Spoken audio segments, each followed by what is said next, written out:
Hello everyone, this is Anjali Maida from SJS ITS Indore. Welcome to you all in my YouTube channel, and today we are going to discuss a topic called what is memory mapping and different types of memory mapping techniques.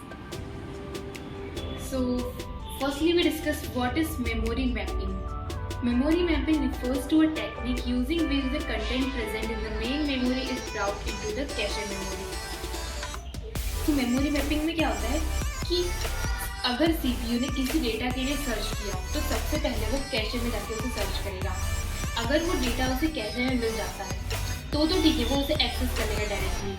But अगर वो data उससे cache में नहीं मिलता है then वो उसे main memory में सर्च करेगा और मेन मेमोरी में उसे सर्च करने के बाद वो डेटा कैशे में कॉपी करेगा।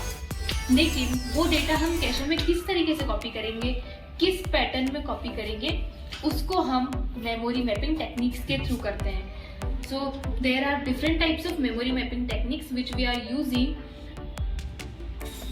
Using here. सो उसे हम आगे अभी वीडियो में पढ़ने वाले हैं। सो मेमोरी मैपिंग टेक्निक्स पढ़ने से पहले हम पढ़ेंगे cache hit and cache miss.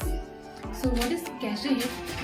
The word that is required is present in the cache. जिस वर्ड के लिए सीपीयू ने कैशे मेमोरी में सर्च किया है, अगर वो उसे कैशे मेमोरी में मिल जाता है then that is called cache hit.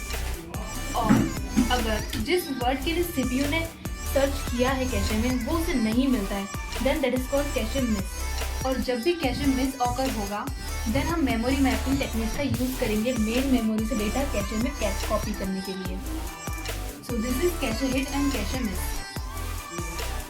तो पहले हम डिस्कस कर लेते हैं फ्रेम्स क्या होती हैं और कैशे लाइंस क्या होती हैं।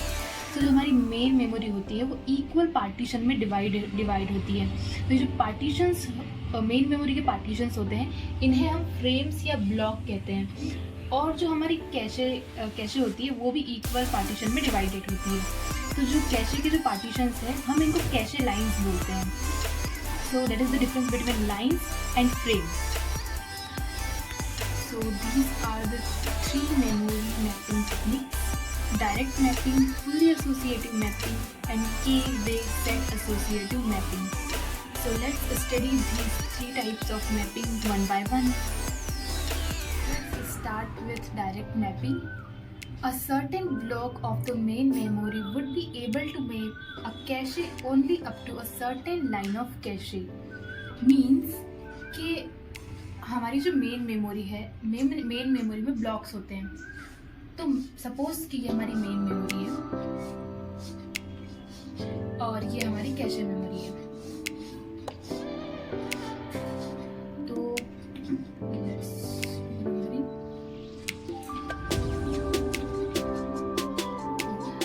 अगर मैं चाहूँ कि मैं ब्लॉक नंबर 0 को 1 में पुट कर दूँ, ऐसा हम नहीं कर सकते। कोई भी ब्लॉक हम कहीं भी कैशे में पुट नहीं कर सकते, ये हमारी डायरेक्ट मैपिंग होता है। तो इसके लिए हम इस फॉर्मूले का यूज करते हैं, कौन सा ब्लॉक कौन सी नंबर ऑफ लाइन में हमें पुट करना है, इसके लिए हम इस फॉर्मूले का यूज करते हैं। के नॉट एन, वहाँ यहाँ पर के क्या होता है ब्लॉक नंबर एंड एन जो होता है वो नंबर ऑफ कैशे लाइन्स होते हैं। तो अगर मेरा ब्लॉक नंबर 0 है, सपोज कर लेते हैं block number 0 and number of lines in cache suppose 4 है, तो 0 mod 4 विल बी आंसर 0। सो जो हमारा वो ब्लॉक 0 ब्लॉक है वो कैशे में लाइन नंबर 0 में आएगा। सो इस तरीके से डायरेक्ट मैपिंग में मैपिंग करते हैं हम। Physical address in direct memory mapping. जो डायरेक्ट मेमोरी मैपिंग में फिजिकल एड्रेस होता है वो 3 पार्ट्स में डिवाइडेड होता है: tag field, line number and block offset. Advantages of direct memory mapping: it is the simplest type of mapping. जो हमारी डायरेक्ट मेमोरी है उसमें हम एकदम सिंपल वे में जो डेटा को है वो मैप कर रहे हैं। That's why we use simplest type of mapping। और ये कॉस्ट एफिशिएंट भी होती है। और अगर हम डिसएडवांटेजेस की बात करें तो number of conflict cases are new. Direct memory में कॉन्फ्लिक्ट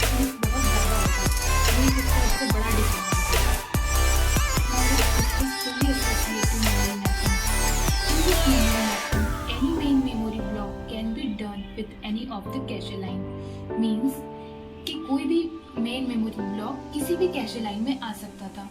इससे पहले हमने डायरेक्ट मेमोरी मैपिंग में देखा कि हम उसमें एक फॉर्मूला यूज कर रहे थे k मोड m, जिससे कि हमको पर्टिकुलर ब्लॉक के लिए एक पर्टिकुलर कैशे लाइन असाइन हो रही थी और हम किसी भी ब्लॉक किसी भी लाइन में कुछ नहीं कर सकते थे।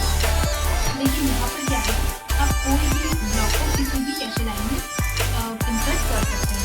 फॉर एग्जाम्पल लाइक कि सपोज करें सबसे पहले 4 कॉल हुआ, 4 को हम ले आए, यहाँ पे इंडेक्सिंग हमेशा 0 से स्टार्ट होगी, तो 4 को हमने यहाँ पुट कर दिया। देन सपोज 1 को कॉल किया गया, देन 1 यहाँ आ गया, देन सेकेंड, देन 2, देन 5। अब हमने कॉल किया 3 को। अब 3 के लिए तो प्लेस खाली है ही नहीं, तो हम क्या करेंगे कि फुली एसोसिएटिव मेमोरी मैपिंग के लिए हम पेज रिप्लेसमेंट एल्गोरिदम का यूज़ करते हैं। डिफरेंट टाइप्स की पेज रिप्लेसमेंट एल्गोरिदम्स होती हैं, वो हमारी रिक्वायरमेंट के हिसाब से हम चूज़ करते हैं। तो इस तरीके से हम फुली एसोसिएटिव में मैपिंग करते हैं। एंड जो फिजिकल एड्रेस होता है उसमें केवल 2 फील्ड्स होती हैं, tag and block offset. K way set associative mapping, ये जो मैपिंग होती है ये हमारी कॉम्बिनेशन है डायरेक्ट मैपिंग और फुली एसोसिएटिव मैपिंग का। क्योंकि हम इस मैपिंग में कैशे लाइंस को सेट्स में डिवाइड करते हैं, के नंबर ऑफ सेट्स में डिवाइड करते हैं, एंड देन हम ये फॉर्मूला यूज़ करते हैं m mod n, where m is block number and n is number of set. Let's take the example of two-way set associative mapping. So इसमें मैंने cache को 2 सेट्स में डिवाइड कर लिया है, सेट 0 एंड सेट 1, और वहाँ पे मैंने फॉर्मूला अप्लाई करके सेट नंबर भी निकाल लिए हैं। तो ब्लॉक नंबर 0 के लिए, ब्लॉक नंबर 0 हमारा कौन से सेट में आएगा, उसको 0 mod 2 आंसर आया हमारा 0, जिससे हमें पता चल गया कि अब हमारा जो 0 ब्लॉक है वो सेट नंबर 0 में ही आएगा, हम उसे सेट नंबर 1 में नहीं रख सकते।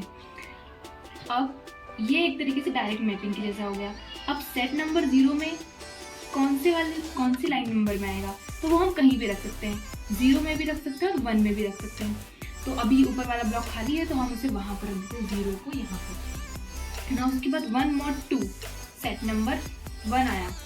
नाउ सेट नंबर 1 में कहा, तो सेट नंबर 1 में हम ऊपर से लेके नीचे चलते हैं, तो मैं इसे यहाँ पर रख देती हूँ 1, then 2 mod 2 set number 0, then 2 आएगा यहाँ पे, then 3 mod 2 set number 1, then 3 यहाँ पर, देन आया हमारा 4 mod 2 सेट नंबर 0। देन अब हम क्या करेंगे, हमारा 0 पहले आया था तो इसको रिप्लेस करके यहाँ पर हम रखेंगे 4 को, एंड देन उसके बाद हमारा आया 5 mod 2 सेट नंबर 1। देन अब यहाँ पे हम 1 पहले आया था तो 1 को रिप्लेस करके 5, एंड देन 6 mod 2 0, देन अब 2 को रिप्लेस करके यहाँ पे आएगा 6, एंड 7 mod 2 आंसर आया हमारा सेट 1। तो अब हम यहाँ इसे 3 पहले आया था तो 3 को रिप्लेस करके यहाँ पर रख देंगे 7। तो इस तरीके से हम के-वे सेट एसोसिएटिव मैपिंग में मैपिंग करते हैं। Physical address is divided into 3 field, tag, set number and block offset. An advantage इसका ये होता है कि it give better performance than direct and fully associative mapping, और डिसएडवांटेज होता है कि इट इज़ मोस्ट एक्सपेंसिव।